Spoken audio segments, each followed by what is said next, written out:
What's up, fight fans? This is Kurt DeVille with Counterpunch Boxing News, and I have a special guest by the name, I call him Big D, but his name is Dean Whyte. Salute to you, brother. How you been doing? All good, my brother from across the pond, man. You hear me? Yes, It's sir. about time, and we needed to catch up, man. So yeah, it's good, man. All is well. That's good, man. So tell me, man, in the spotlight of boxing right now, what do you think about Mike Tyson and Roy Jones this past weekend? Well, look, these are two legends of the sport, and obviously it was enthralling for people to imagine, because when you go back in time and you look at imaginary matchups, this was probably one of them that people would have said, that because Roy Jones won a heavyweight world title, and Mike Tyson was one of the most revered and feared fighters in his prime. So people always think of this or that, or what would have been if these two collided, and so on and so forth. There was many things I thought about in this, because what I looked at Iron Mike Tyson, the words Iron Mike Tyson. He was revered. He was very explosive. In the videos that come out, he looked tantalizing. He looked sharp. He looked aggressive. He looked like Mike was back. But then going into the ring, obviously I didn't watch the whole fight. I saw clips. I saw enough. He looked okay. He did look okay, but it didn't look how he was on the pads. But I actually said to people, look, you can't judge anything by that, because people, when you're doing marketing and making things look a certain way, it's better than they may be perceived. Listen, he's 54 years of age. Him going in the ring and doing it, he still looked good. He looked decent. He was slipping and doing stuff, throwing hooks.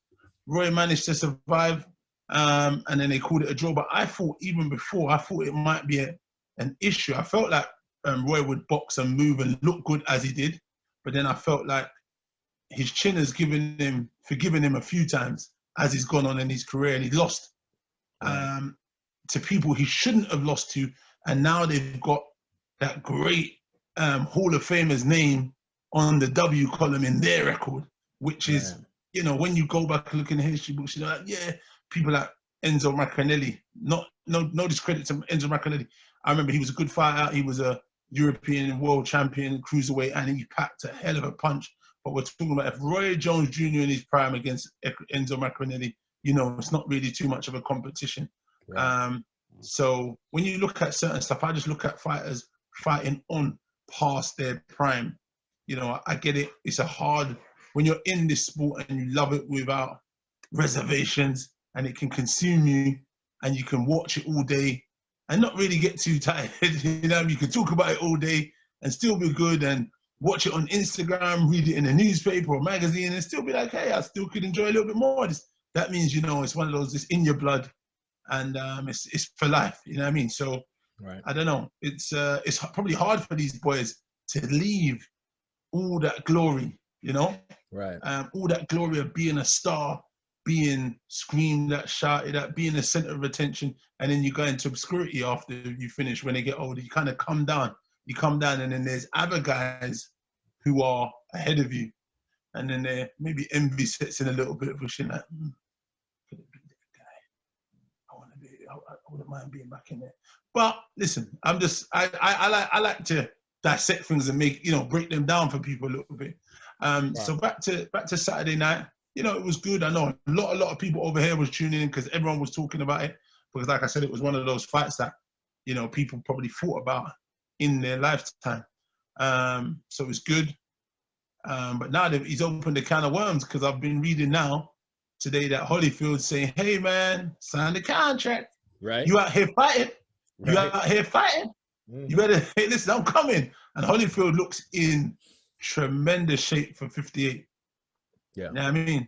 So he's opened a can of worms. So let's see what the future brings. Let's see what 21 brings, and maybe those guys might look to do that. But for the fans' perspective, it's great for young people in boxing, because boxing's in its elements now over the last few years. So imagine seeing people you only dreamed about or heard about and watch old fights of now being on your screen fighting each other, and you being able to see it live and direct, or even possible next year if things start going like that, you could be in attendance in a crowd watching this. So you could be part of history in itself. So boxing is a wonderment, and you know, Saturday was the beginning of something, and let's see where it goes from there. But for the fans, it was great. I didn't get to watch it fully. I did watch some other fights, but I didn't stay up till, I think I stayed up till about 3, and then I was like, hey, enough. This is good enough for me. I'll watch this tomorrow. You Yeah, know? a lot of people, man, passed out over that. I feel it was a good representation. I think Roy's game plan was to survive, wear out Tyson with Mike Tyson, wear him down, and then try to come on in the last 2 or 3 rounds and show him what he has. But it wasn't enough, and you can tell those little flurries that he was throwing, it didn't really even hurt Mike. Mike did say he hit him with a hook, but I don't think that was one of those flurries. I think that was a hook where Mike was trying to come in, and then Roy caught him, you know, before he eluded right or left. You know. But like you said, I agree with you with the chin of Roy. I think Roy knew that too. He knew, hey, my chin probably won't win if I get hit with one of these punches. You know what I mean? So how he boxed. yeah, so that's why he did what he did. He did the chicken dance. He did, you know, old shades of Roy, which I like to see. Yeah. But Roy, here's the thing: would you want it to go like it went, or would you want it to go with Roy getting knocked out? Now, I'm happy with how it ended. I think it's a fair surmise of these guys and of the sport of boxing. You know, we don't want to see, especially these guys in the later stage in their life, taking heavy punishment and going unconscious, because it's probably more detrimental, especially it's not with worth all it. this COVID stuff going Right. on, going to hospital, and you don't want to get enthralled with and entangled with all of that maze, what's going on with that. So yeah, I think it is probably the best way it could have gone. Everyone keeps their credentials in check. Right. And I mean, it goes down in the history books as a wonderful exhibition. Absolutely. Absolutely. I agree 100%. On that undercard, we had Nate Robinson versus Jake Paul. Give it to me. What's your counterpunch on it, brother? Right. Listen, you know, the internet is undefeated. You know that, right? Yep. So the internet is very, very much undefeated. And, you know, listen, he went and done his thing. I'm sure they made quite a lot of money. But he went to sleep. He went to sleep. That was deep sleep. Right. You know, and credit to him, though, man, jumping in the ring, man, because you don't play boxing. It's not part-time. No. You know, it's not for part-timers. It's not for gimmicks. He got the bag, and he made a lot of money out of it. So credit to him, because what you got to look at, there's fighters who are professional fighters who haven't made that kind of money in their career. How much money did he make? Have been knocked out. How much money did he make? Well, hypothetically, we're talking about, on the record, I think they was talking about 600 or 500,000 allegedly. Really? I reckon there's probably more than that with the backdrop of sponsors. I don't know how true, but I did see that Mike Tyson and Roy was going to receive around $1 million a piece. I hazard that's just what they put there for, you know, record, and then there might be more add-ons via pay-per-view numbers, percentages of that revenue with sponsorship, and that's, you know, with the big fights, that's how it goes probably. So I mean, listen, that Logan Paul is, as a YouTuber, has done exceptionally well, and he can fight anyway. You can see he's got that real aggressive streak, and he can punch, because he put that homie to kippers. You know, that listen, that was horrid, you know. Like I said, no, there's lesser man getting lesser money going to sleep like that anyway. So right, at least he got paid for it, and you know, it's down to him if he, you know, looks at his health and safety and thinks, you know, is it worth me doing that again? Because what was he, an NBA player before, right? Right. So he's made a lot of money in his career, you know, but is the risk reward to ratio, when you look at risk and reward, does it, you know, does it parry up for you? Yes. That's down to him and his family. They got to look at that, because his kids have got to look at it, his wife's got to look at it, his mum's got to look at it, his dad's got to look at that, and they're going to say, you know what, we thought you was dead possibly. You know, you know, like, and then listen, you just don't play boxing. So, and he just didn't look like he was comfortable, especially with his hand placement. He kept dropping his hands and then bouncing around. He looked jittery. You could just see he wasn't a pro. And Logan Paul capitalized on that. and got an amazing knockout, man. And he carries on.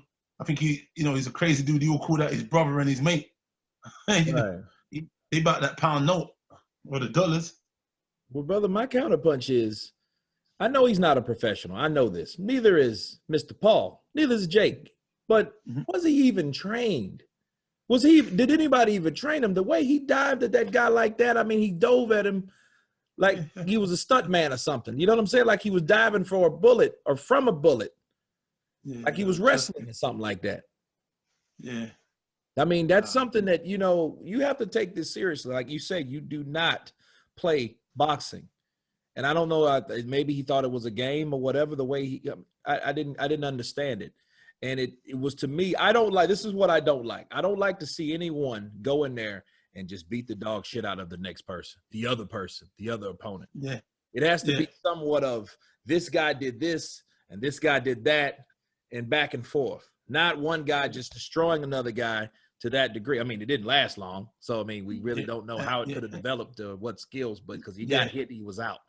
But see what we were able to see, he dove right out at the guy and got knocked out with his hands down. That's down to matchmaking. At the end of the day, I believe they tried to build and project with their marketing NBA player potential rivalry with YouTuber, and then they bang them together and they market the hell out of that, and it becomes big business. Because with Logan Paul underneath Mike Tyson and Roy Jones, the numbers are thumbs up to everyone, Right. because he's got over 1 million.